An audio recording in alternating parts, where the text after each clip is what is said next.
ఈరోజు పెంతికొస్తు దినమంట చర్చిలో. అవును madam. Um. Praise recording Lord, పెడుతున్నా అందరికీ వందనాలు. రికార్డింగ్ పెడుతున్నామా? పెట్టిన recording. Sorry. Praise Lord madam, అందరికీ వందనాలు. ఆ దేవుడు మళ్ళీ మనమంతా కూడి చిన్న మందగా ఇలాగా స్తుతించుకునే భాగ్యం దయచేసినందుకు వందనాలు. ఈ పెంతుకోస్తు దిన సందర్భంగా ఆ ఆయన అనుగ్రహించినటువంటి ఆత్మను గురించి జ్ఞాపకం చేసుకుంటూ ఈరోజు మూలవాక్యం హెబ్రీలు రాసిన పత్రిక, అపోస్తలుడైన పౌలు హెబ్రీలు రాసిన పత్రిక 12వ అధ్యాయం 17వ వచనం. హెబ్రీ పత్రిక 12వ అధ్యాయం 17వ వచనం. యాషావు ఆ తరువాత ఆశీర్వాదం పొందగోరి కన్నీళ్లు విడుచుచు దాని కోసరము శ్రద్ధతో వెదకినను మారు మనసు పొందని అవకాశము దొరకగా విసర్జింపబడినని మీరు ఎరుగుదురు. యాషావు ఆ తర్వాత ఆశీర్వాదం పొందగోరి కన్నీళ్లు విడుచుచు దాని కోసరము శ్రద్ధతో వెదకినను మారు మనసు పొందని అవకాశము దొరకక విసర్జింపబడినని మీరు ఎరుగుదురు. ప్రేమమడిన మా తండ్రి, ఇంతవరకు క్షేమంగా కాపాడని పరమేశ్వర స్థుతినైనా వందనాలు నాయన. నీ ఆత్మతో సర్వలోకము నింపబడి ఉంది తండ్రి.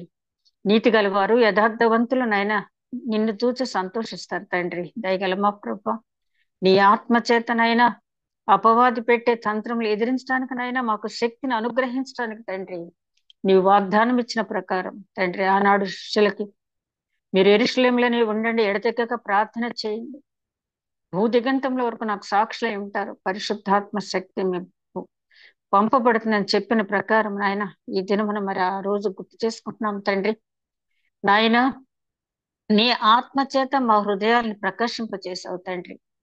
ఆ వెలుగులో తండ్రి పరలోకపు మర్మాలు వాక్యం చదువు ద్వారా ధ్యానించడం ద్వారా నిన్నడిగి నాయన నీ సన్నిధిలో వేడుకొని వాటి అర్థం గ్రహించి మేము గ్రహించడం మాత్రమే కాకుండా ఇతరులకు వివరించి చెప్తూ సాక్షార్థమైన జీవితం జీవిస్తూ అనేక మందిని నాయన ఆ రోజు ఆ మేడగదిలో ఆత్మశక్తిని పొందుకున్నటువంటి శిష్యులు ప్రపంచానికి లోకానికి భయపడక నజరేయుడైన యేసు నామమున ప్రకటిస్తున్నాము, జీవాధిపతిని మీరు సిలువ వేశారు కానీ ప్రభు ఆయన మృతుల్లో నుండి లేపెను, దానికి మేము సాక్ష్యం అని చెప్పిన ఆయన ఇచ్చినటువంటి గొప్ప సాక్ష్యాన్ని బట్టి తండ్రి, అక్కడున్న అనేక మంది హృదయంలో నొచ్చుకుని బాధపడి మేమేం చేయాలని అడిగినప్పుడు పాప క్షమాపణ, మారు మనసు పొందండి అని, బాప్తిసం పొందండి అని, ఈ లోకమునకు వేరే రక్షణ పొందండి అని చెప్పి పేతురు గారు చెప్పిన మాటను బట్టి ఒక్కసారి నాయన ఒక్కసారి 3,000 మంది బాప్తిసం పొందిన సంఘటన మేము జ్ఞాపకం చేసుకున్నాం తండ్రి. ఆ రోజు నుంచి నాయన మరి మత్తయి సువార్తలో నీవు ఆజ్ఞాపించిన ప్రకారం తండ్రి కుమార పరిశుద్ధాత్మ పేర బాప్తిసం ఇవ్వండి, అనేక సూచక్రియలు మీతో నేను చేయిస్తాను, సదాకాలం మీతో తోడు ఉంటానని చెప్పిన ప్రకారం తండ్రి, సదాకాలం మాతో ఉండి నడిపిస్తున్న తండ్రి నీకే వందనాలు తండ్రి. ఇదిగో నాయన ఈ రోజు నీ వాక్యం మర్మములు ధ్యానించబోతూ ఉంటుండగా తండ్రి, నేనే పాటి దాని తండ్రి, నన్ను మరుగుపరచండి నాయన, నన్ను మరుగుపరచండి తండ్రి. ఏ ఉద్దేశంతో నైనా ఈ పత్రికని వ్రాయించావో, ఈ మాటలు నాయన గ్రంథస్థం చేయించావో నాయన, వాటిని వెల్లడి చేయటానికి నీ యొక్క పరిశుద్ధాత్మ శక్తితో నన్ను నింపండి తండ్రి. వింటున్న ప్రతి ఒక్కరికి నీ యొక్క ఆత్మ నడిపింపు దయచే, వినగల చెవి, గ్రహించగల మనసు, ఆచరించగలిగే హృదయం దయచే. రాకడకు సమీపంగా ఉన్నాం, కడవరి గడియల్లో ఉన్నాం తండ్రి.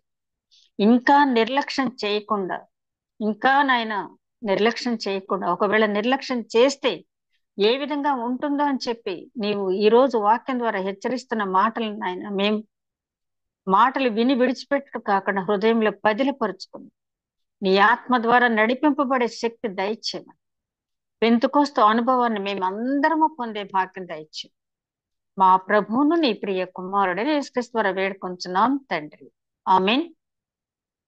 ఈరోజు హెబ్రీలు రాసిన పత్రిక 12వ అధ్యాయం 15వ వచనం నుంచి 29వ వచనం వరకు మనం ధ్యానించుకుందాం.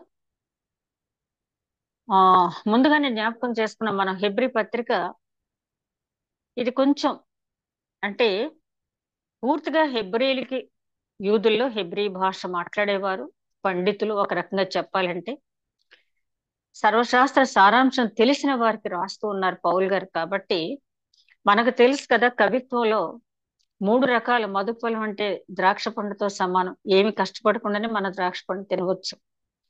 రెండోది కేళీపాకం అంటే అరటిపండు కొంచెం శ్రమ పడాలి, ఆ స్కిన్ తీసి మనం తినాలి. మూడోది నారికేళ్ల పాకం అంటే కొబ్బరికాయ. కొబ్బరికాయలో ఉన్నటువంటి ఆ పదార్థాన్ని, మెటీరియల్ మనం తినాలంటే ఎంత కష్టపడాలో మనకు తెలుసు. అట్లాగే పౌలు గారి రచనల్లో 3 రకాల రచనలు ఉంటాయి. ఇందులో రోమిలు రాసిన పత్రిక, హెబ్రీ పత్రిక కూడా నారికేళ పాకంలోనే ఉంటాయి. అంటే అంత త్వరగా మనం ఏదో చదువుకుంటూ వెళ్ళిపోతే అర్థం అయ్యేటటువంటి భాష కాదు. మనందరికీ తెలుసు ఇంగ్లీష్ లో సింపుల్, కాంపౌండ్, కాంప్లెక్స్ సెంటెన్స్ ఉంటాయి కదా. కాంప్లెక్స్ సెంటెన్స్ అర్థం కావాలంటే కాస్త ఆ ఇంగ్లీష్ గ్రామర్ మీద గ్రిప్ ఉన్న వాళ్ళు మాత్రమే దాన్ని అర్థం చేసుకోగలరు. అంటే యూదులకు రాశారు, మనకి చిన్నప్పటి నుంచి తెలిసిన దగ్గర నుంచి మనం దేవుని వాక్యాలు వింటూ ఉన్నవారు మాత్రం కాబట్టి మనం సులభంగా అర్థం చేసుకోగలం.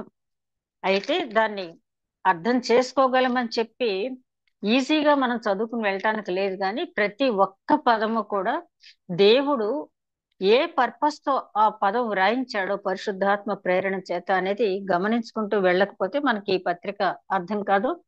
మరి 10వ అధ్యాయం వరకు కూడా యేసు క్రీస్తు యొక్క శ్రేష్టత్వాన్ని గురించి వివరించి 11వ అధ్యాయానికి వచ్చేటప్పటికి 34 మంది విశ్వాస వీరులను మన ఎదుట ఉంచి 12వ అధ్యాయం ప్రారంభంలో ఇంత సాక్షి సమూహము అని చెప్పి ఆ 34 మంది విశ్వాస వీరులు మాత్రమే కాకుండా అనేక మంది గురించి అక్కడ ప్రస్తావిస్తూ పందెపు రంగంలో మనం ఎట్లా పరిగెత్తాలి, వెనుతిరిగి చూడకుండా ఒక జట్టి వలె, ఒక సైన్యాది వెంట వెళ్ళేటువంటి సైనికుడు వలె పరిగెత్తాలి. మన సైన్యాధిపతి యేసుక్రీస్తు విశ్వాసమునకు కర్తయు దాన్ని కొనసాగించువాడనే యేసుక్రీస్తు వైపు చూస్తూ మీ ఆత్మీయ యాత్ర సాగించండి అని చెప్పిన సందర్భాన్ని మనం జ్ఞాపకం చేసుకున్నాం. ఇక ఈ 15వ వచనం నుంచి మనం గమనించినట్లయితే ముఖ్యంగా 3 అంశాలను ఇక్కడ ప్రస్తావించడం జరిగింది. ఒకటి ఏంటంటే భ్రష్టత్వము. ఈ హెబ్రీ పత్రికలో 5 హెచ్చరికలు ఉన్నాయి. 5 హెచ్చరికలు కూడా భ్రష్టులు కావద్దు అనే అంశం మీద కొట్టుకొని పోవద్దు, నిర్లక్ష్యం చేయవద్దు అని ఈ హెచ్చరికలన్నీ మనం ధ్యానించుకుంటూ వచ్చాం కదా. ఆ పరలోక స్వరం వినిపించినప్పుడు మీరు మీ పితరులాగా నిర్లక్ష్యం చేసి విశ్రాంతిని పోగొట్టుకోవద్దని 3వ అధ్యాయం, ఇలాగా అన్ని 4 హెచ్చరికలు మనం చదివాం. ఇక 12వ అధ్యాయానికి వచ్చేటప్పటికి ప్రాముఖ్యమైనటువంటి హెచ్చరిక ఏంటంటే పరలోక స్వరం మీకు వినిపించినప్పుడు నిర్లక్ష్యం చెయ్యవద్దు. ఇది లాస్ట్ హెచ్చరిక అన్నమాట. పరలోక స్వరం మీకు వినపడినప్పుడు మీరు దాన్ని నిర్లక్ష్యం చేయవద్దు. ఎలా వినపడద్ది పరలోక స్వరం? మనకి ఎట్లా వినపడుతుందంటే మన వాక్య పఠనం చేసినప్పుడు మోకరించి ప్రభువా వాక్య మర్మాలు నాకు వెల్లడి చేయని చెప్పి పరిశుద్ధాత్మను మనం అడిగినప్పుడు ఆయన అంటాడు కదా యోహాను సువార్తలో, పాపమును గూర్చి, నీతిని గూర్చి, తీర్పును గూర్చి ఒప్పింప చేయవాడు, అదే విధంగా నేను చెప్పిన విషయాలన్నింటినీ మీకు గుర్తు చేసి హెచ్చరించడానికే పరిశుద్ధాత్ముడు మీ దగ్గరికి వస్తాడు, మీ హృదయాల్లో ఉంటాడని చెప్పిన సందర్భాన్ని మనం జ్ఞాపకం చేసుకున్నట్టయితే ఈ 15వ వచనం నుంచి 29వ వచనం వరకు ఉన్నటువంటి ప్రాముఖ్యమైన 3 అంశాలు ఏంటంటే భ్రష్టత్వానికి సూచనగా ఒకే ఒక క్యారెక్టర్ ఆయన చూపిస్తూ ఉన్నాడు.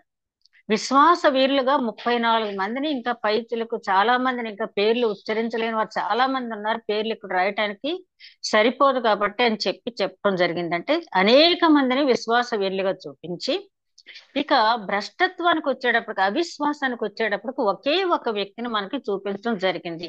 అంటే ఆ ఒక వ్యక్తి జీవితాన్ని మనం పరిశీలించినట్లయితే అసలు భ్రష్టత్వంలో మనిషి ఎట్లా పడిపోతాడు అనేది మనం ఆకలింపు చేసుకోగలము. ఆ క్యారెక్టర్ ఏంటంటే యాషావు క్యారెక్టర్. ఆ తర్వాత రెండో ప్రాముఖ్యమైన అంశం ఏంటంటే న్యూ టెస్ట్మెంట్ కి ఓల్డ్ టెస్ట్మెంట్ కి ఉన్నటువంటి వ్యత్యాసం. ఇంతకు ముందే మనం ధ్యానించుకున్నాం కాబట్టి దాని గురించి మనం పెద్దగా మళ్ళీ ధ్యానించక్కర్లేదు, ఒకసారి మనం పైన చూస్తే సరిపోతుంది. ఇక 3వ అంశం ఏంటంటే పరలోక స్వరాన్ని మీరు నిర్లక్ష్యం చేయవద్దు. ఈ 3 అంశాలు చెప్పి ఈ పత్రిక ఆల్మోస్ట్ ముగింపు వచ్చేసా ఉంటే 12వ అధ్యాయం 13వ అధ్యాయం అంతా కూడా ఒక క్రైస్తవుడు ఎట్లా ఉండాలని మామూలుగా సోషల్ అదే సామాజిక వ్యవహారాల్లోనూ అదేవిధంగా కుటుంబ వ్యవస్థలోను ఆతిథ్యం ఇవ్వటంలోనే ఎట్లా ఉండాలి, వివాహ వ్యవస్థ గురించి కొన్ని సలహాలు 13వ అధ్యాయం అంతా ఇవ్వటం జరిగింది. దాన్ని పెద్దగా మనం చదువుకుంటూ వెళ్ళిపోతే సరిపోయేటటువంటి అధ్యాయం. ఈ 12వ అధ్యాయం తోటి మనం ముగింపుకు వచ్చేసాం. ఈ ముగింపులో ఆయన చెప్తున్న మాటలు మనం జాగ్రత్తగా చూసినట్టయితే ఈ 15వ వచనం నుంచి, హెబ్రీలు రాసిన పత్రిక 12వ అధ్యాయం 15వ వచనం చూస్తే, మీలో ఎవడైనను దేవుని కృపను పొందకుండా తప్పిపోనేమో అనియు, చేదైన వేరు ఏదైనను మొలిచి కలవరపరుచుట వల్ల అనేకులు అపవిత్రులైపోదురేమో అనియు, ఒక పూట కూటి కొరకు తన జ్యేష్ఠత్వపు హక్కును అమ్మివేసిన యాషావు వంటి భ్రష్టుడైనను వ్యభిచారి అయినను ఉండునేమో అనియు జాగ్రత్తగా చూచుకొనడి. యాషావు ఆ తరువాత ఆశీర్వాదం పొందగోరి కన్నీళ్లు విడుచుచు దాని కోసరము శ్రద్ధతో వెదకినను మారు మనసు పొందని అవకాశము దొరకక విసర్జింపబడినని మీరెరుగుదురు. భ్రష్టత్వానికి అంటే బ్రాండ్ అంబాసిడర్ అంటారు కదా, ఆ బ్రాండ్ అంబాసిడర్ గా భ్రష్టత్వం అనే మాటకి యాషావు గారి క్యారెక్టర్ ఇవ్వటం జరిగింది.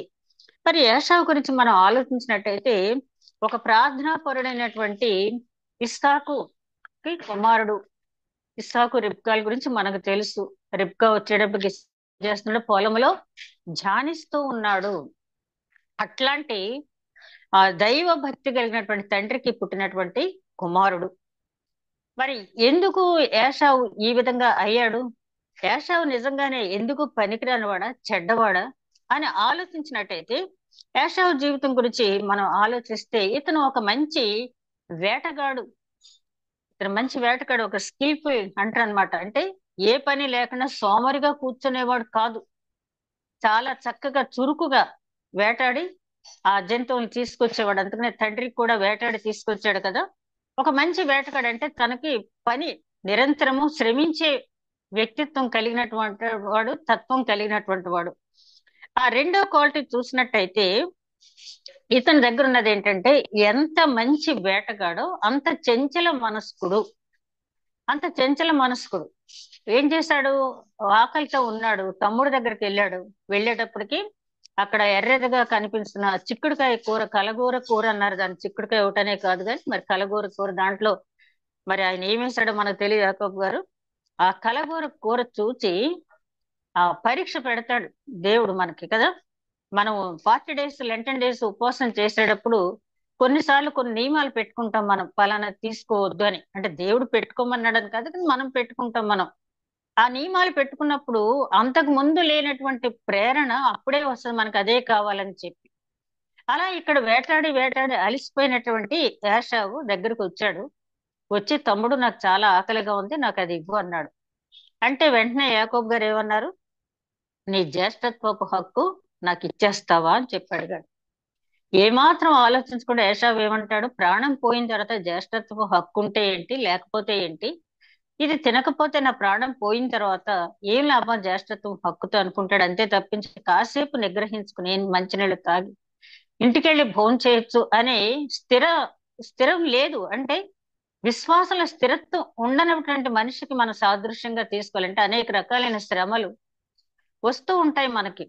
వచ్చినప్పుడు ఆ శ్రమలకు తట్టుకోలేక వెంటనే నాకు ఈ జీవితం వద్దు. ఎందుకు ఏషావుని ఇక్కడ చూపించాడు పౌలు గారంటే, హెబ్రీలు కూడా వీళ్ళు చాలా చక్కగా క్రైస్తవ మార్గంలోకి వచ్చారు. అనేక శ్రమల ప్రారంభంలో ఓర్చుకున్నారు. కానీ తర్వాత ఏమైందంటే, ఎందుకు అనవసరం, మళ్ళీ తిరిగి మనం యూదా మతంలోకి వెళ్ళిపోతే ఏదో ఆచార వ్యవహారాలతో మనం బ్రతికేయచ్చు, ఇట్లాంటి శ్రమలు మనకు ఉండవు అనుకున్నారు. ఏషావు కూడా తాత్కాలికమైనటువంటి ఆకలి కోసం తట్టుకోలేక ఏం చేశాడు? జ్యేష్ఠత్వపు హక్కు అంటే చాలా ఈ రోజులో జ్యేష్ఠత్వం హక్కు కంటే కూడా ఆ రోజులో జ్యేష్ఠుడు అంటే తండ్రి తర్వాత సమానమైనటువంటి హోదా కలిగిన వాడు. మరి ఆ రోజు వరకు, మోషే వరకు కూడా ప్రతి కుటుంబానికి తండ్రే యాజకుడు. ఒకవేళ ఆ తండ్రి మరణించినట్టయితే ఆ బాధ్యత ఎవరిది? పెద్ద కుమారుడిది. జ్యేష్ఠుడే యాజకుడు. అందుకనే ఆ జ్యేష్ఠ భాగం అనేది మిగిలిన పిల్లల కంటే వీళ్ళకి ఎక్కువగా ఇవ్వటం అనేది కూడా జరిగింది. అట్లాంటి జ్యేష్ఠుల సంఘం అంటాం కదా మనం. ఆ జ్యేష్ఠత్వం అనేది చాలా ప్రాముఖ్యమైనటువంటి అంశం. పెద్దోడ్రా, జ్యేష్ఠుడురా, వాడిని అలా కనుకండి. జ్యేష్ఠత్వం గురించి ఇప్పటికీ కూడా మనకి చాలా పెద్దవాళ్ళు ఎప్పుడైనా సరే తండ్రి ఎవరైనా చిన్నపిల్లలు పెద్దవాళ్ళు ఏమనంటే "ఒరేయ్, ఆ పెద్ద కొడుకు జ్యేష్ఠుడు వాడిని ఏం అనొద్దు మీరని చెప్పంట. ఆ జ్యేష్ఠత్వాన్ని వదిలేసుకున్నాడు కేవలం ఒక పూట భోజనం కోసం. ఆ ఎర్రటి కూరకి ఆశపడ్డాడు కాబట్టి అతన్ని ఎదోము అన్నారు. ఎదోము అంటే ఎర్రని అని. ఎదోమీయులంతా కూడా ఇతని సంతతి వారే. మనం హెరోదు వీళ్ళందరూ కూడా అక్కడి నుంచి వచ్చిన వాళ్ళే. యాషావు అనే మాటకి రోమములు కలిగిన వాడు అని అర్థం. సరే, ఇక తర్వాత అంశానికి మనం వచ్చినట్టయితే ఇతను చాలా దయ కలిగిన వాడు కూడా మనకు కనిపిస్తాడు. ఎందుకంటే ఆ యాకోబు ఇతను మోసం చేసి ఆ మేనమామ దగ్గరికి వెళ్ళి 20 సంవత్సరాలు అక్కడ ఉండి సంపాదించుకుని వచ్చి తన ఇద్దరు భార్యలను దాసీలను అందరినీ కూడా పంపించి సాగిలపడి క్షమాపణ అడుగుదాం, నా అన్నయ్య నన్ను చంపేస్తాడేమో, నేను చేసిన మోసానికి ఏం చేశాడు? ఒకటి, జ్యేష్ఠత్వం హక్కు తీసుకున్నాడు. రెండోది, ఇతనికి రావాల్సిన ఏశావుకి రావాల్సిన దీవెనలు యాకోబు తీసేసుకున్నాడు. అందుకే కదా రెబ్కా ఏమంటది, నీ అన్న నీ మీద పగపట్టి ఉన్నాడు, మీ అన్న మాట్లాడుకున్న మాటలు నేను విన్నాను. నా తండ్రి మృతుడైన తర్వాత నా తమ్ముడి సంగతి నేను చూస్తాను అని చెప్పి తనలో తను అనుకోవటం విన్నాను నేను. కాబట్టి నువ్వు ఇక్కడి నుంచి వెళ్ళిపో అని తల్లి చెప్పిన తర్వాత ఇస్సాకు కూడా ఏం చెప్తాడంటే, ఇక్కడ ఉండొద్దు, నువ్వు వెళ్ళిపో అని చెప్పిన తర్వాత అక్కడ మేనమామ దగ్గరికి, లాబాన్ దగ్గరికి వెళ్ళి ఒక 20 సంవత్సరాలు అక్కడ అతనికి దాస్యం చేసి తిరిగి వచ్చేటప్పుడు నా అన్న నేను చేసిన మోసాన్ని గుర్తుపెట్టుకున్నాడేమో, నన్ను చంపేస్తాడేమో అని భయపడతా ఉంటే, నిజంగా సీను చదువుతుంటే బైబిల్లో యేషవ్ క్యారెక్టర్ ఆ తమ్ముడిని కౌగిలించుకుని ముద్దు పెట్టుకుని ఎంత క్షమ అంటే, నాకెందుకు రా తమ్ముడు ఇవన్నీ, నాకే కావాల్సినంత ఆస్తి ఉంది, నన్ను దేవుడు బహుగా దీవించాడు, నీ ఆస్తి నాకు ఏమీ అక్కర్లేదని చెప్పి క్షమించిన యాకోబు ఏమంటాడంటే, నాకున్న ఆస్తి నుంచి నా ప్రభువు అంటాడు. అక్కడ యాషవుని ఏమంటాడు? యాకోబు ప్రభువు అంటాడు. నా ప్రభువుకి ఇస్తున్నాను నేను, తీసుకోమన్న తర్వాత ఆయన తీసుకోవటం అనేది జరిగింది. అంతకుముందు ఎబ్బోకు రేవు దగ్గర యాకోబు దేవుని ముఖం చూడటం ఇవన్నీ కూడా మనకు తెలుసు. సరే, ఈ ఏషావులో ఉన్నటువంటి గుణం ఏంటంటే చాలా దయ కలిగినటువంటి గుణం. తమ్ముడు తనంతా మోసం చేసినా కూడా తను చంపేయాలని అనుకున్నాడు. ఆ టైంకి యాకోబు తన దగ్గరకు వచ్చేటప్పటికి ఏషావు చాలా మంచి సంపద కలిగిన వాడు, మంచి దేహదార్ఢ్యం కలిగిన వాడు, తన వెనక అనేక మంది ఆ సైన్యం ఉన్నటువంటి వాడు ఏషావు. యాకోబుని చంపివేయటం అనేది చాలా తేలికైన పని ఏషావుకి. కానీ ప్రేమించాడు, తమ్ముడిని ప్రేమించి హత్తుకున్నాడు తమ్ముడిని. అదే కాకుండా విస్తారమైన ఆస్తి ఉంది ఏషావుకి, విస్తారమైన ఆస్తి ఉంది. యాకోబుతో అంటాడు కదా, నాకు విస్తారమైన ఆస్తి ఉంది, నువ్వున్న దగ్గర నేను ఉండలేను అని చెప్పి షేయిరు మన్యానికి వెళ్ళిపోయాడు. అక్కడ ఏషావు కూడా 12 మంది రాజులు ఉన్నారు. ఏషావు గర్భాన్ని కూడా 12 మంది రాజులు పుట్టారు. వీళ్ళు అసలు ఇశ్రాయేలీల కంటే ముందుగా రాజులయ్యారు వీళ్ళు. ఏషావు సంతానం ఇశ్రాయేల్ కంటే ముందు రాజులయ్యారు వీళ్ళు. అదే విధంగా ఇతను కొన్న లోపం ఏంటంటే, ఎందుకు దీవెనలు పోగొట్టుకున్నాడు అంటే, ఇతను స్వచిత్తం మీద ఆధారపడ్డాడు, దేవుణ్ణి అడిగే మనస్తత్వం లేదు. మరి యాకోబును మనం చూస్తే ఇంటి దగ్గర నుంచి బయలుదేరిన వెంటనే ఆ బేతేలు దగ్గర ప్రార్థన, దేవునితో ఒప్పందం, పరలోక గవిని చూడటం, తర్వాత ఎబ్బోకు రేవు దగ్గర అతను మారు మనసు పొందడం, దేవుని ముఖాముఖిగా చూచానని చెప్పడం, అలాగే లాబాన్ దగ్గర ఉన్నప్పుడు కూడా ప్రతి విషయంలో దేవుని ప్రార్థించుకోవటం. యాకోబు దేవుని మాత్రం విడిచిపెట్టలేదు. అన్నగారిని మోసం చేశాడు. ఆ మోసం చేయడానికి కూడా కారణం కూడా మనం చూసినట్టయితే, ఎందుకు అంటే దేవుని ప్రణాళిక అని మనం ఎలా చెప్పగలమంటే, ఇక్కడ ఆదికాండం 25వ అధ్యాయం 22వ వచనం చూస్తే కనుక అతని భార్య అయిన రిబ్కా గర్భవతి ఆయను. ఎవరి భార్య? ఇస్సాకు భార్య. యెహోవా అతని ప్రార్థన వినెను. ఎవరు చేశారు? ఇస్సాకు చేశాడు రిబ్కాకి సంతానం కలగాలని. అతని ప్రార్థన విన్నాడు. విన్న తర్వాత అతను యెహోవాను వేడుకొనెను. యెహోవా అతని ప్రార్థన వినెను. కనుక అతని భార్య అయిన రిబ్కా గర్భవతి ఆయను. ఆమె గర్భంలో శిశువులు ఒకరితో ఒకడు పెనుగులాడిరి. కనుక ఆమె, ఇలాగైతే నేను బ్రతుకట ఎందుకు అని అనుకొని ఈ విషయమై యెహోవాను అడుగ వెళ్ళెను. ఇక్కడ చాలా జాగ్రత్తగా మనం చూడాలి. రిబ్కా ఏదో పక్షపాతం చూపించింది, చిన్న కొడుకుని ఎక్కువగా ప్రేమించింది, పెద్ద కొడుకుని ద్వేషించింది అని చాలా మంది చెప్తూ ఉంటారు. కానీ దేవుని ప్రణాళిక ఇక్కడ మనం చూసినట్టయితే అప్పటికి ఇస్సాక్కి 60 ఏళ్ల వయసు వచ్చేసి 40 ఏళ్ల వయసులో మ్యారేజ్ అయింది వీళ్ళిద్దరికి, ఇస్సాకు రిబ్కాకి. 20 సంవత్సరాల పిల్లలు లేరు. ఈ లోపల అబ్రహాం మళ్ళీ ఆ కెతూరాని చేసుకోవటం, ఆ కెతూరాకి పిల్లలు కలగటం అన్ని జరిగినాయి. ఆ తర్వాత రిబ్కా అంటది, ఇదిగో నాకు పిల్లలు కావాలని దేవుణ్ణి అడుగంటే నీ బదులు నీకు ఇవ్వటానికి నేను దేవుణ్ణా అంటాడు. కానీ ఇస్సాకు ప్రార్థన చేస్తాడు. అతని ప్రార్థన, నీతిమంతుల ప్రార్థన దేవుడు ఆలకిస్తాడు కాబట్టి ఇస్సాకు ప్రార్థన దేవుడు ఆలకించాడు. ఆమె గర్భవతి అయింది. అయిన తర్వాత ఆ గర్భంలో ఇద్దరు బిడ్డలు ఉన్నారు. ఇద్దరు బిడ్డలు ఒకరితో ఒకరు పెనుగులాడుతూ ఉన్నారు. ఒక బిడ్డ కడుపులో తిరుగుతూ ఉంటేనే మనందరికీ తెలుసు కదా, పిల్లలు ఆ ప్రెగ్నెన్సీ తోటి ఉన్నప్పుడు మనం పడిన బాధలు మనకు తెలుసు. పిల్లలు తిరుగుతూ ఉంటారు, ఆ కాళ్ళతో పొడుస్తూ ఉంటారు. మనకు అదో సంతోషం. అలా పొడిచినప్పుడు బిడ్డలా తిరగకపోతే కూడా భయపడిపోతాం కదా. కానీ ఒకేసారి ఇద్దరు బిడ్డలు కూడా ఆ గర్భంలో కొట్టుకుంటూ పొడుచుకుంటూ ఉంటే భరించలేకపోయింది ఆ వేదన. రిబ్కా, అయ్యో ఇదేంటి, గర్భంలో బిడ్డలు ఇప్పుడే ఇలా కొట్టుకుంటున్నారేంటి, అసలు ఏంటి దీని విషయమే దేవుణ్ణి అడుగుతాను అనుకుంది. తన చిత్తానుసారంగా ఇష్టం వచ్చిన నిర్ణయం రిబ్కా తీసుకోలేదు. దేవుణ్ణి అడిగింది. అక్కడ ఏమని అడిగింది? అడుగు వెళ్ళెను. అప్పుడు యెహోవా ఆమెతో ఇట్లనెను, 2 జనములు నీ గర్భములో కలవు, 2 జనపదములు నీ కడుపులో నుండి ప్రత్యేకంగా వచ్చును.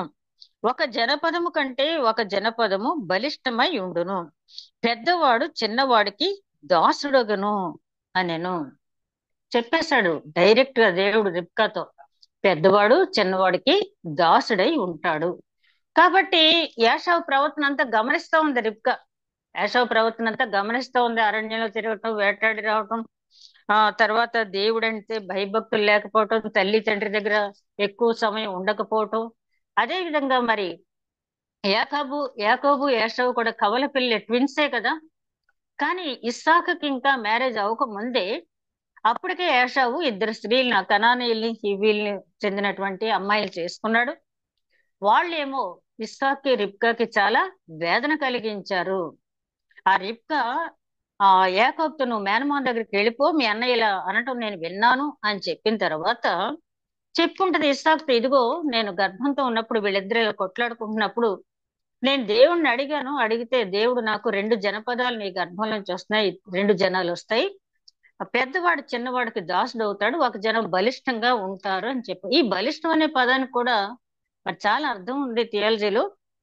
బలిష్టం అంటే ఒక జనమేమో ఆధ్యాత్మిక బలం కలిగినటువంటి జనం, యాకోబు సంతానం అంతా కూడా ఆధ్యాత్మిక బలం కలిగినటువంటి జనం, యాషావు సంతానం అంతా కూడా ఫిజికల్ గా భౌతిక పరమైనటువంటి బలం కలిగినటువంటి జనం. కాబట్టి యాషావుని ఏం తక్కువ చేయలేదు దేవుడు. యాషావుకి 12 మంది పుట్టారు. యాషావుకి పుట్టిన 12 మంది రాజులుగా ఏలారు వాళ్ళు.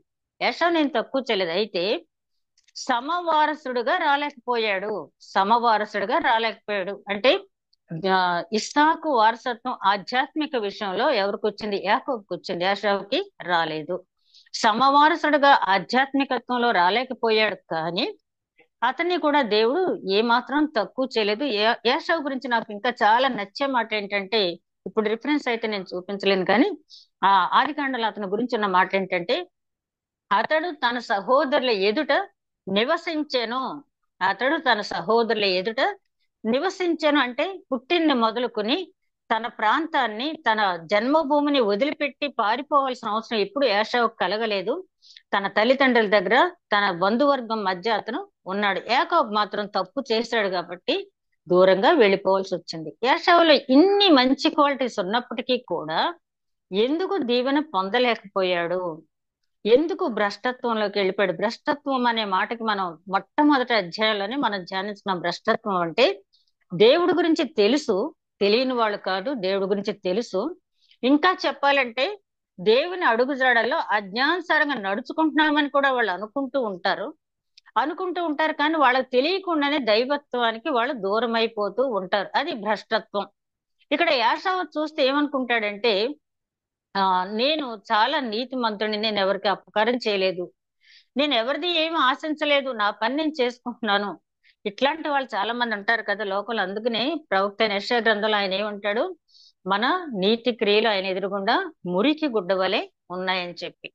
కాబట్టి మన నీతి ద్వారా మన రక్షణ అనేది కలగదు అంటానికి యాషావు జీవితాన్ని ముందుగా హెబ్రీ గ్రంథకర్త చూపిస్తూ ఉన్నాడు. భ్రష్టత్వం అంటే ఏంటంటే, యాషావు ఎవరికి ఏమీ అపకారం చేయలేదు, కానీ అతనిలో ఉన్నటువంటి ఏంటంటే ముందు చంచలత్వం, అంటే స్థిరం లేని వ్యక్తి విశ్వాసుల స్థిరుడుగా ఉండలేడు. రెండోది చూసినట్టయితే అతను దైవత్వం మీద ఆధారపడలేదు, స్వబుద్ధి మీద స్వచిత్తం మీదే ఆధారపడ్డాడు. ఏ నిర్ణయం తీసుకున్నా వివాహ విషయంలో కూడా కనీసం తల్లిదండ్రులు అడగలేదు, తన ఇష్టం వచ్చిన వాళ్ళు చేసుకున్నాడు, వాళ్ళ ద్వారా తల్లిదండ్రులు ఇబ్బంది పడ్డారు. ఇలా చూస్తూ పోతే యాషావు జీవితం అంతా కూడా తన స్వచిత్తానికి ఆధారపడి తీసుకున్నాడు. కాబట్టి దేవుడు ఇట్లాంటి వాళ్ళని ఇష్టపడడు. యాకోబుని ప్రేమించాను, యాషావుని ద్వేషించాను అంటే అక్కడ ఏంటంటే అర్థం, యాకోబులో ఉన్నటువంటి దైవత్వాన్ని దేవుడు ప్రేమించాడు, యాషావులో ఉన్నటువంటి అవిశ్వాసానైనా ద్వేషించాడు, అంతే తప్పించి యాషావుని ఏం తక్కువ చేయలేదు. అయితే ఇక్కడ పౌలు గారు చెప్పినది ఏంటంటే, మీరు ఇంత తెలిసి, మీకు వాక్యం తెలిసి, యేసుక్రీస్తు మీ వంశావళి నుంచి వచ్చిన తర్వాత దేవోక్తులన్నీ మీకు తెలుసు, మీకు అన్ని రకాల ఆధిక్యతలు మీలో ఉన్నాయి. ఇన్ని ఉండి కూడా మీరు యేసుక్రీస్తును రక్షకుడుగా అంగీకరించకపోతే, ఆయనతో కలిసి నడవకపోతే నిత్య జీవం కోల్పోతారు. అదే భ్రష్టత్వం, అంతే కదా. ఆ భ్రష్టత్వంలో పడిపోవద్దు. యాషావు తర్వాత ఎంతో ఏడ్చాడు తండ్రి దగ్గరకు వచ్చి, తండ్రి నన్ను దీవించడానికి ఒక్క దీవెన కూడా లేదా తండ్రి అని అడుగుతాడు. నువ్వు నీ తమ్ముడికి దాసుడు పోతావు అంటాడు కదా ఇస్సాకు. కాబట్టి మారు మనసు పొందడానికి అవకాశం ఉన్నప్పుడే, సమయం ఉన్నప్పుడే, ఇదే అనుకూల సమయం, ఇదే రక్షణ దినం అని చెప్పి పరిశుద్ధ గ్రంథం చెప్తోంది. రేపు లేకపోతే ఇంకో రోజు మాకు తెలిసినటువంటి ఒక పెద్ద అధికారి, ఆయన బాప్తీసం తీసుకోకుండా పాస్టర్ గారు ఎప్పుడు చెప్పినా, పాస్టర్ గారు కొంచెం సమయం ఉందండి, నేను కొంచెం చక్కబెట్టుకోవాల్సినవి ఉన్నాయండి, తప్పకుండా తీసుకుంటానండి అనేవాడు. ఇక రోజు పాస్టర్ గారు ప్రతి సండే ఇలా చెప్తున్నారని ఆయన ఈ చర్చ రావటం అనేసి వేరే చర్చకు వెళ్ళటం మొదలు పెట్టారు. కానీ చివరికి ఆయన బాప్తీసం తీసుకోకుండానే మరణించారు. కాబట్టి మన మరణం ఎప్పుడో తెలియదు, కాబట్టి వాయిదా అనేది వెయ్యకూడదు. యాషావు జీవితాన్ని మనం చూసినట్టయితే ఆయన భ్రష్టుడు అని చెప్పడానికి కారణం ఏంటంటే, అన్ని తెలుసు, ఇస్సాకు లాంటి దైవ భక్తి కలిగినటువంటి ఆ తండ్రి గర్భాన పుట్టినటువంటి వ్యక్తి ఇస్సాకు పొలంలో ధ్యానించుకుంటున్నాడు అంటే ఎంత భక్తిపరుడు.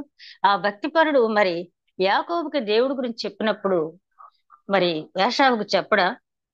అసలు వినే బుద్ధి ఉందా తండ్రి దగ్గర ఉండే అని చెప్పి నాకు ఆ మాటలు విన్నప్పుడు అనుమానం కలిగింది. అదే విధంగా ఇక 18వ వచనం నుంచి 24వ వచనం వరకు, ఇక్కడ మనకి 17వ వచనం వరకు కూడా యాషావు గురించి చెప్పడం జరిగింది. యాషావు జీవితాన్ని గురించి చెప్పాలంటే ఇంకా చాలా ఉంటుంది. యాషావు చెడ్డవాడు ఏమీ కాదు. ఈ లోకంలో చాలా మంది ఉంటారు ఇట్లాంటి వాళ్ళు. వాళ్ళు ఏం చెడ్డవాళ్ళు కాదు, పైకి చూడటానికి చాలా బాగుంటారు, కానీ యేసుక్రీస్తు రక్షకుడని నోటితో ఒప్పుకోకుండా, హృదయమందు విశ్వసించకుండా, దేవుడు ఆయన మృతుల్లో నుంచి లేపినని హృదయమందు విశ్వసించకుండా, నోటితో ఒప్పుకోకుండా ఉంటే అది రక్షణ కానే కాదు. అట్లా లేకుండా ఉన్న వాళ్ళు అనేక మంది ఈ లోకంలో ఇంకా ఉన్నారు. కాబట్టి పౌలు గారు ఈ పత్రిక రాసేది అట్లాంటి వారి కోసం యాషావును చూపిస్తూ హెచ్చరిస్తూ ఉన్నాడు. ఇక 18వ వచనం నుంచి మనం చూస్తే, ఆయన స్పృశించి తెలుసుకోదగినట్టు మండుచున్నట్టు కొండకును, అగ్నికిని, కారు మేఘమునకును, గాఢాంధకారమునకును, తుఫానుకును, బోరధ్వనికిని, మాటల ధ్వనికిని మీరు వచ్చి ఉండలేదు. ఒక్క జంతువైనను ఆ కొండకు తాకిన ఎడల రాళ్లతో కొట్టబడవలని ఆజ్ఞాపించెను అనుట మాటకు వారు చాలలేక ఆ ధ్వని వినిన వారు మరి ఏ మాటయు తమతో చెప్పవద్దని బతిమలాడుకొని, మరియు ఆ దర్శనం ఎంతో భయంకరముగా ఉన్నందున మోషే నేను మిక్కిలి భయపడి వణుకుచున్నానను. ఇప్పుడైతే ఇక్కడ ఈ వణుకుచున్నానని అన్నది ఎక్కడి వరకు అంటే, ఆ నిర్గమకాండం 19వ అధ్యాయంలో ధర్మశాస్త్రం ఇచ్చేటప్పుడు దేవుడు మిమ్మల్ని మీరు శుచిగా శుభ్రం చేసుకోండి, మీ పాళెం శుభ్రం చేసుకోండి, ఆ కొండకి అంత దూరాన్ని ఉండండి, ఒక జంతువు అయినా ఒక మనిషి అయినా కొండను తాకినట్టయితే మీరు చనిపోతారని చెప్పిన తర్వాత దేవుడు అక్కడికి దిగి వచ్చే సమయంలో ఆ బోరధ్వని, ఆ భయంకరమైనటువంటి తుఫాన్ లాంటి శబ్దం, తుఫాను వచ్చినప్పుడు ఆ శబ్దాన్ని తాళలేక 3,000 మంది అక్కడ చనిపోయారని కూడా ఉంది, అంటే తాకి దాన్ని. కాబట్టి ఇక్కడ చూడండి, ఈ పెంతుకోస్తు అనుభవం తర్వాత ఇందాక మనం జ్ఞాపకం చేసుకున్నాం కదా, పేతురు గారు ప్రసంగించిన తర్వాత వారు హృదయంలో మార్పు చెందిన తర్వాత 3,000 మంది ఒక్కసారి బాప్తిసం పొందారంటే, వాక్యం అంగీకరిస్తే నిత్య జీవం, వాక్యాన్ని తిరస్కరిస్తే అది మనకి భ్రష్టత్వంలో పడిపోవటమే, నిత్య జీవాన్ని తిరస్కరించడమే, ఆ పాతాళం అనండి లేకపోతే ఇంకోటి అనండి దేవునికి దూరంగా వెళ్ళిపోయేటటువంటి ప్రమాదం. కాబట్టి ఇక్కడ మోషే అంటున్నాడు, ఆ రోజు అక్కడ ఇచ్చినప్పుడు మీరు ఇక్కడ హెబ్రీ గ్రంథకర్త అంటాడు, మోషే చెప్పాడంటే జనంతో, నేను వణికిపోయాను దానికి అని చెప్పి అన్నప్పుడు వాళ్ళు ఏమంటున్నారు, మేమైతే అసలు రాలేము, నువ్వే వెళ్ళి తీసుకురా అని చెప్పి అంటున్నారు. అన్న తర్వాత 22వ వచనంలో అయితే, ఇప్పుడైతే సియోను కొండకును జీవము గల దేవుని పట్టణమునకును అనగా పరలోకపు యెరూషలేమునకును వేల కొలది దేవదూతల యొద్దకును పరలోకమందు వ్రాయబడి ఉన్న జ్యేష్ఠుల సంగమునకును, పరలోకమందు వ్రాయబడి ఉన్న అంటే జీవ గ్రంథంలో పేర్లు వ్రాయబడినటువంటి వారు జ్యేష్ఠుల సంఘానికి, వారి వారి మహోత్సవమునకును అందరి న్యాయాధిపతి అయిన దేవుని యొద్దకును సంపూర్ణ సిద్ధి పొందిన నీతిమంతుల ఆత్మ యొద్దకును క్రొత్త నిబంధనకు మధ్యవర్తి అయిన యేసునొద్దకును హెబేలు కంటే మరి శ్రేష్టమైన పలుకు ప్రోక్షణం రక్తమునకును మీరు వచ్చి ఉన్నారు, మీకు బుద్ధి చెప్పుచున్న వారిని నిరాకరింపవద్దు. చాలా ఖండితంగా చెప్తున్నాడు పౌలు గారు. ఏంటంటే ఆ రోజు ఆ ధర్మశాస్త్రం తీసుకునేటప్పుడు మరి దేవుడు, ఆ యెహోవా దేవుడు దిగి వచ్చేటప్పుడు ఎవరు ఆయన చూడలేకపోయారు, కానీ అసలు ఆ ధ్వని వినలేకపోయారు. మేమైతే రాలేము, నువ్వే వెళ్ళు, అదేదో మాకు దేవుడు నీతో ఏం చెప్తే ఆ మాటలు మాకు చెప్పు అని చెప్పన్నారు. కానీ ఇప్పుడు పరిస్థితి ఏంటంటే, నూతన నిబంధన వచ్చిన తర్వాత మనకి అట్లాంటి భయం లేదు. దేవుణ్ణి ధైర్యంగా అతి పరిశుద్ధ స్థలంలో సమీపించడానికి ఆయన శరీరాన్ని మన కోసం సమర్పించి, నేనే మార్గము సత్యము జీవమునై ఉన్నాను, నా ద్వారా తప్ప ఎవరును మరి ఆ మార్గంలో తండ్రిని చూడలేడు అని చెప్పి ఆయన చెప్పినట్టుగా మనల్ని ఆ పరలోక రాజ్యాన్ని తీసుకువెళ్ళటానికి ఆయన గొప్ప త్యాగం చేయటం మాత్రమే కాకుండా మరి పరిశుద్ధాత్మను కూడా మన కోసం పంపించారు కదా. యోహాను సువార్త 16వ అధ్యాయం అంటాడు, నేను వెళ్ళుట మీకు ప్రయోజనకరము, అంటే నేను చెప్పిన బోధన పదే పదే మీకు గుర్తు చేసి మీరు దైవ చిత్తానుసారంగా ఎలా నడుచుకోవాలనేది దేవుడు మీకు వివరించి, ఆ పరిశుద్ధాత్మను వివరించి చెప్తూ ఉంటాడు. ఆ పరిశుద్ధాత్మని స్వరం మనకు వినపడినప్పుడు నిర్లక్ష్యం చేయొద్దని చెప్పి అంటూ, మనం ఆ మధ్యవర్తి అయినటువంటి, అంటే క్రొత్త నిబంధనకు పాత నిబంధనకు మధ్యవర్తి అయినటువంటి యేసుక్రీస్తు దగ్గరికి వెళ్తున్నాం. ఆ జ్యేష్ఠుల సంఘంలో పేర్లు రాయబడిన వారంటే ఎవరి పేర్లు అయితే గ్రంథాలు రాయబడిన వాళ్ళ దగ్గరికి వెళ్తున్నాం, వారి మహోత్సవంలో పాల్గొంటున్నాం. మనం ఇంకో మాట కూడా అంటున్నాడు, హెబేలు కంటే శ్రేష్టమైన రక్తం. ఇది మొన్నసారి కూడా మనం జ్ఞాపకం చేసుకున్నాం. హెబేలు చాలా మంచి వ్యక్తి, కానీ ఏమంటున్నాడు, ఇదిగో నాకు న్యాయం తీర్చు, నా తమ్ముడు నా అన్న నన్ను చంపేశాడు కాబట్టి నాకు న్యాయం తీర్చు అని చెప్పి మొర పెడుతున్నాడు హెబేలు. కాబట్టి యేసుక్రీస్తు ఏమన్నాడు, తన రక్తాన్ని చిందించిన తర్వాత, తండ్రి వీరు ఏం చేస్తున్నారో వీరు ఎరుగురు కనుక వీరిని క్షమించు అన్నాడు. అంటే హెబేలు కంటే శ్రేష్టమైనటువంటి రక్తం, హెబేలు కంటే శ్రేష్టమైనటువంటి రక్తం. స్టెఫన్ కూడా అదే అంటాడు కదా, తండ్రి వీరేం చేస్తున్నారో వీరు ఎరుగురు కనుక వీరిని క్షమించు అని చెప్పి స్టెఫన్ అంట. అయితే స్టెఫన్ కి యేసుక్రీస్తుకు ఉన్నటువంటిది ఏంటంటే, ఆయన హర్సాక్షి అయిపోయాడు, కానీ సర్వమాన పాప పరిహారార్థం ప్రాయశ్చిత్తార్థ బలిగా అర్పించుకునే హక్కు ఆయనకు లేదు, ఒక యేసుక్రీస్తుకు తప్పించి. కాబట్టి ఇక్కడ ఏం చెప్తున్నాడంటే, అట్లాంటి యేసుక్రీస్తు దగ్గరికి మనం వస్తున్నాం కాబట్టి, ఆ పరలోక రాజ్య ప్రవేశానికి మనకి అర్హత కల్పించినటువంటి యేసుక్రీస్తు దగ్గరికి మనం వెళ్ళబోతున్నాం కాబట్టి, ఆ గొర్రెపిల్ల సింహాసనం అదంతా కూడా ప్రకటన గ్రంథంలో చూస్తాం కదా, మనం అక్కడికి వెళ్ళటానికి మీరు చూడండి, అంతే తప్పించి ఇంకా ఏదో తాత్కాలిక శ్రమలు అనుభవించలేక ఇది చెప్పేటప్పుడు ఒక్కసారి మనం పరిశీలించుకుంటే, ఈ రోజుల్లో నాకైతే అనిపించింది, పెంతెకోస్తు అనుభవం వాళ్ళు పొందారు, శిష్యులు చక్కగా వెళ్ళారు, యేసుక్రీస్తు చెప్పినట్టుగానే వాళ్ళ ముందు యెరూషలేములోను, తర్వాత సమరయ ప్రాంతంలోను, తర్వాత భూదిగంత వరకు కూడా వాళ్ళ రక్షణ సువార్త ప్రకటించారు.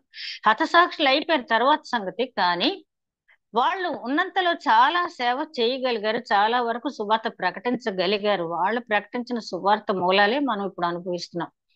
కానీ ఇప్పుడు మన పరిస్థితి ఏంటంటే, మనం రక్షణ పొందిన ఆ రక్షణానుభవాన్ని 10 మందికి చెప్పగలిగేటువంటి అవకాశం కూడా లేకపోతున్న రోజుల్లో మనం ఉన్నాము. రక్షణ అంటే ఇది, మీరు కూడా రక్షణ పొందండి అని చెప్పి 10 మంది రక్షణానుభవం పొందారు అని చెప్పి మనం ప్రకటించలేనటువంటి స్థితిలో ఉన్నాము. ఆ రోజున 3,000 మంది బాప్తిసం పొందారు అని చెప్పి అక్కడ వ్రాయబడింది. ఒకవేళ ఈ రోజు మరి అట్లాంటి పని మనం చేయాలన్నా కూడా చేయటానికి కూడా అవకాశం, బహిరంగంగా చేయటానికి లేనటువంటి పరిస్థితిలో మనం ఉన్నాం. కాబట్టి ఇప్పుడు మనం చేయవలసింది, ఆ రోజు మేడగదిలో ఉండి అట్లాంటి భయంకరమైన పరిస్థితులు కూడా అంతమంది 500 మంది కూడా అక్కడ ఎట్లాగైతే ప్రార్థించారో, మనం చేయవలసిన 4 గోడల మధ్య కనీసం ఇప్పుడు మనకి ఒంటరిగా ప్రార్థన చేసిన అవకాశం అన్నా ఉంది. ఎందుకంటున్నాను ఈ మాట అంటే, నేను మొన్న ఈ మధ్య ఒకటి మేడం గయోన్ అని ఒక బుక్ చదువుతున్నాను. అందులో ఎంత భయంకరమైన నిబంధనలు అంటే, కేథలిక్స్ వాళ్ళు అక్కడ ఉన్న నిబంధన ఏంటంటే, ఎవరైనా ప్రేయర్ చేసినప్పుడు సైలెంట్ గా చేసిన అవకాశం లేదు.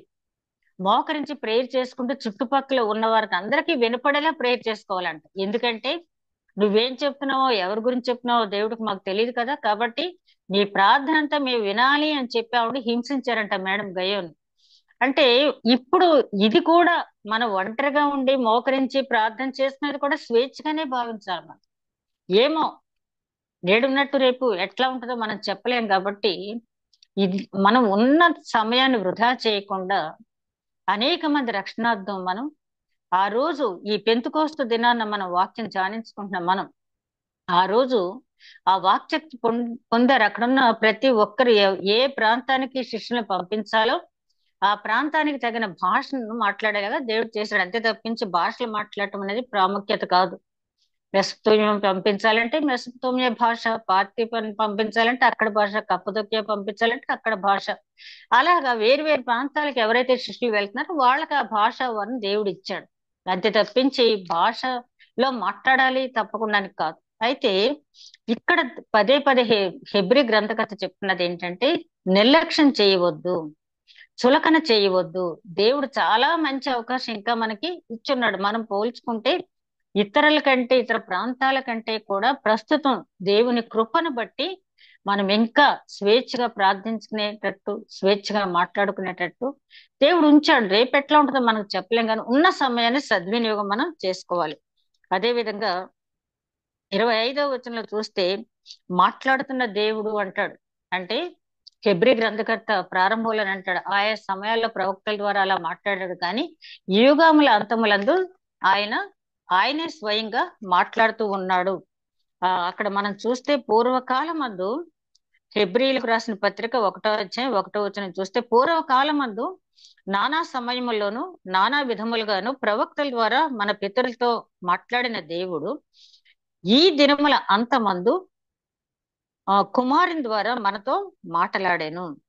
ఆయన ఆ కుమారుని సమస్తమునకు వారసునిగా నియమించాను. కుమారుని ద్వారా మాట్లాడాడు అప్పుడు, ఇప్పుడు మాట్లాడుతున్నాడు. ఆయన ఎట్లాగా మనం చదివేటప్పుడు, వాక్యం చదివేటప్పుడు మనం మాట్లాడుతున్నాం. నాకైతే నంబర్ అయితే గుర్తులేదు, కానీ సాధారణంగా ఈ పెంతెకోస్తు పండుగ రోజున పాడే పాట పరిశుద్ధాత్మను కోరుము జీవం అనే పాట బేతాళ్ జాన్ గారిది. ఆ పాటలు అంటాడు, పరిశుద్ధాత్మ లేకపోతే చదివే వేద పఠనమే కాదు అది. అలాగే పరిశుద్ధాత్మ లేకుండా యేసుక్రీస్తు నేను ఎరుగను అని చెప్పి, నాకు తెలుసు అని చెప్తే అది ఎరుగుటే కాదు. పరిశుద్ధాత్మ వరం నీకు ఉంటేనే నువ్వు దేవుణ్ణి సంపూర్ణంగా నువ్వు అర్థం చేసుకోగలవు. కాబట్టి పరిశుద్ధాత్మ మనకి రావాలి అంటే ఆత్మనే దేవుడు ఇచ్చాడు. ఆత్మ పరిశుద్ధంగా మన హృదయంలో దేవుడు ఆత్మ నివసించేటట్టుగా ఆయన అంటాడు కదా, మీ దేహము దేవాలయం అని తెలియదు అని చెప్పి కొరింథీయులకు రాసిన మొదటి పత్రిక 3వ అధ్యాయం 16వ వచనంలో. అదే విధంగా ఆయన ఈ దినముల అంతమందు తన కుమారుని ద్వారా మాట్లాడాడు. సీనాయి కొండ దగ్గర దేవుడు మోషే ద్వారా మాట్లాడాడు.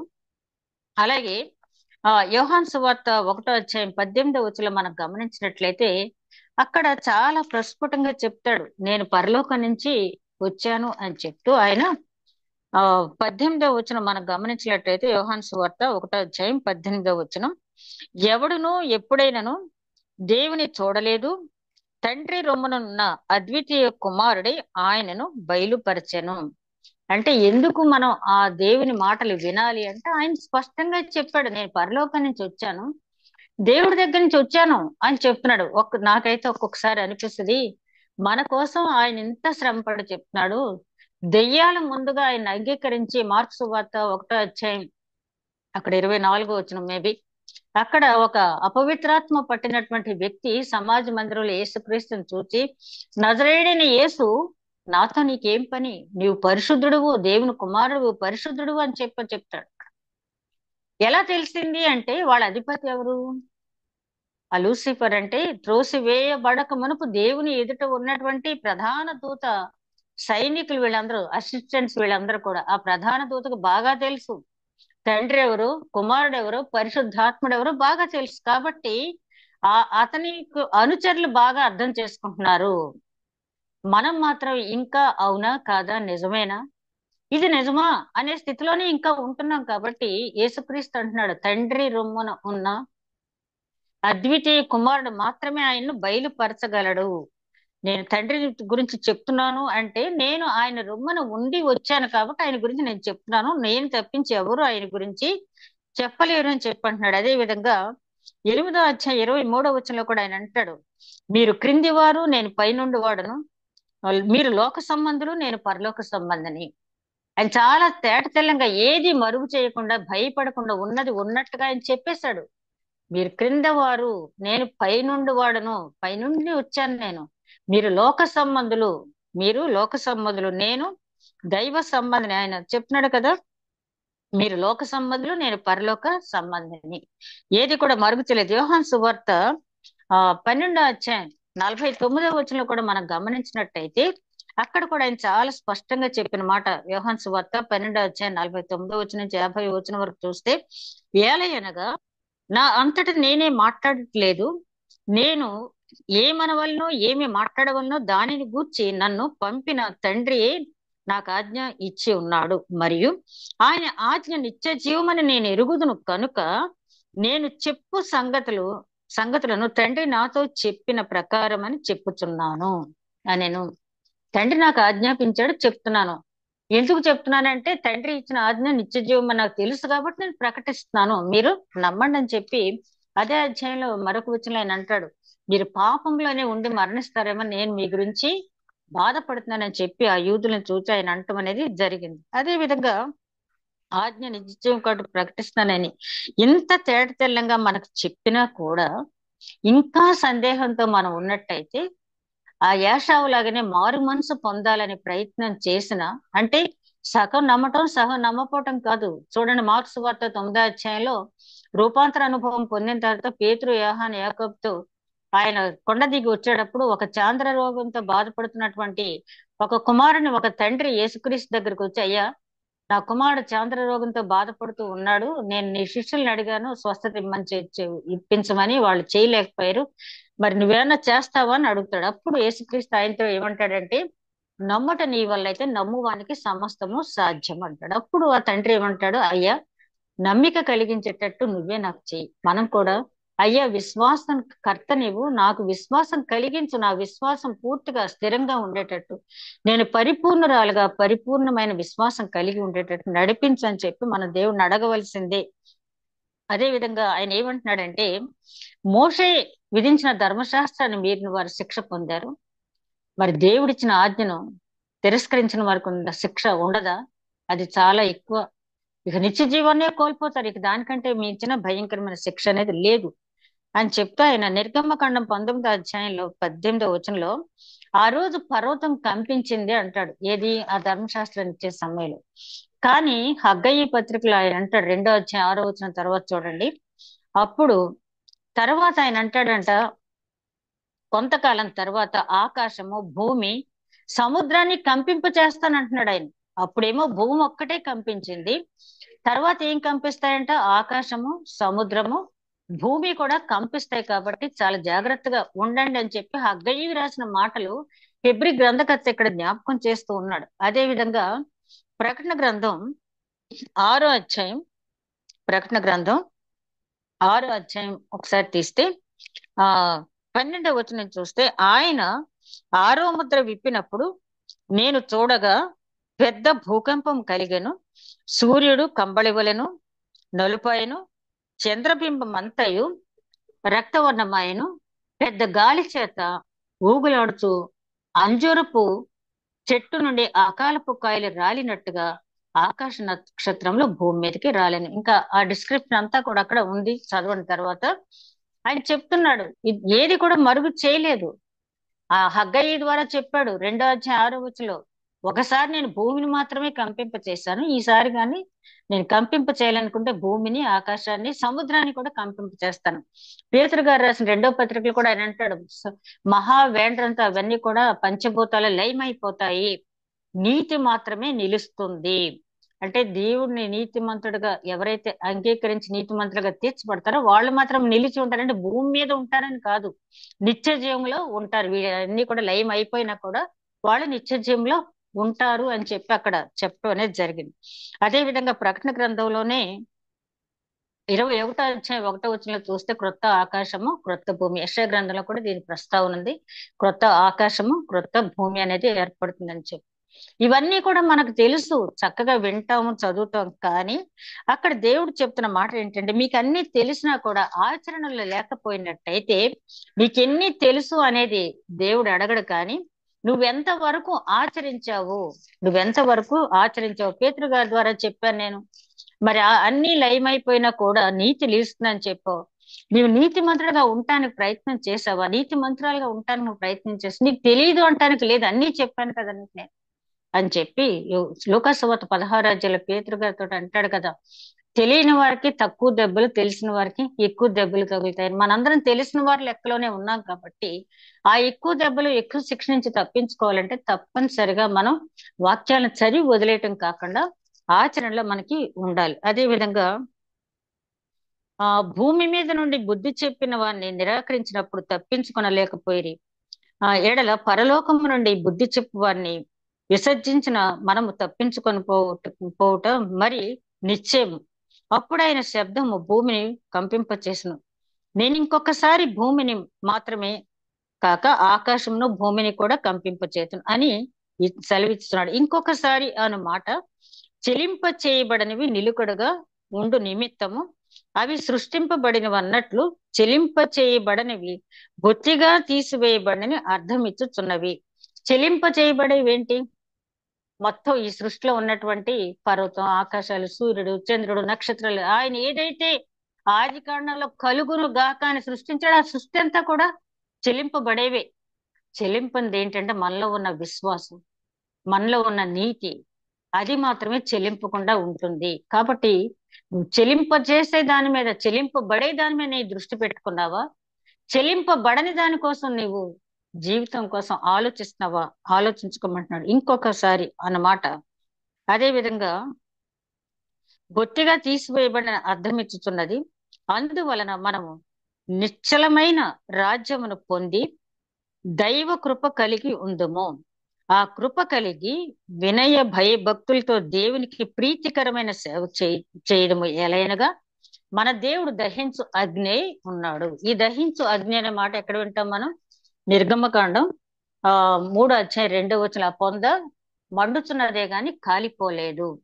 అదే విధంగా లూకాసువార్త 24వ అధ్యాయంలో ఎంఐ గ్రామస్తులు ఆ యెరూషలేం నుంచి ఎంఐ గ్రామాన్ని తిరిగి వెళ్ళిపోయేటప్పుడు క్రీస్తు వారితో సంభాషించినప్పుడు మన హృదయం మండలేదా అంటారంటే, దేవుడు ఎప్పటికప్పుడు హెచ్చరిస్తూనే ఉంటాడు.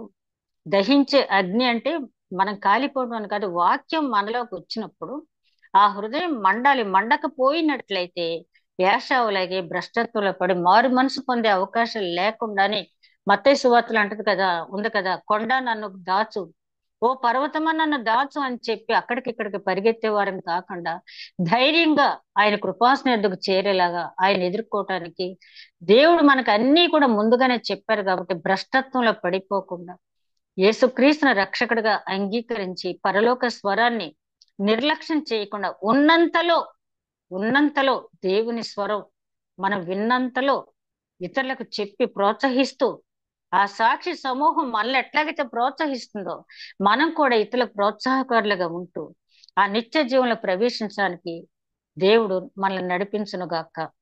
ప్రేమమడైన మా తండ్రి, ఇంతవరకు ధ్యానించిన వాక్యం నూరంతలుగా ఫలింపు చేయండి నాయన. మేం విశ్వాసం కోల్పోకుండా ఉండటానికి, విశ్వాసంలో స్థిరులై ఉండటానికి, నిత్య జీవంలో మేము ప్రవేశించడానికి, మాలో భ్రష్టత్వం లేకుండా తండ్రి తుడిచివేసుకోవటానికి నాయన అనేక హెచ్చరికలు ఈ హెబ్రీ గ్రంథం ద్వారా మొదటి అధ్యాయం దగ్గర నుంచి 12వ అధ్యాయం వరకు నాయన చేసావు తండ్రి. ధ్యానించాం తండ్రి. మా జ్ఞానం ఏ పాటిది తండ్రి నాయన. ధ్యానించిన దానికంటే కూడా ఇంకో ఎన్నో గొప్ప మర్మాలు ఉన్నాయి తండ్రి. అన్నిటికంటే ముఖ్యంగా నీవు నిజరక్షకుడు అని నాయన నోటితో ఒప్పుకొని నిన్ను మృతుల్లో నుంచి దేవుడు లేపినని హృదయమందు విశ్వసించడం మాత్రమే కాకుండా ఈ రక్షణ సువార్త వీలున్నంత వరకు మాకు వీలున్నట్టుగా మేము ప్రకటించగలిగే భాగ్యం దయచేయమని. ఈ పెంతుకోస్తు అనుభవం తర్వాత శిష్యులు ఎట్లాగైతే భూ దిగంతాలకు వెళ్లి సువార్త ప్రకటించారో అదే విధంగా మేము కూడా సువార్త ప్రకటించడానికి మాకిచ్చిన తలాంతిని పూర్తిగా ఉపయోగించుకుంటా నీ కృప చూపమని మా ప్రభువును నీ ప్రియ కుమారుడైన యేసుక్రీస్తు ద్వారా వేడుకుంటున్నాం తండ్రి. ఆమేన్.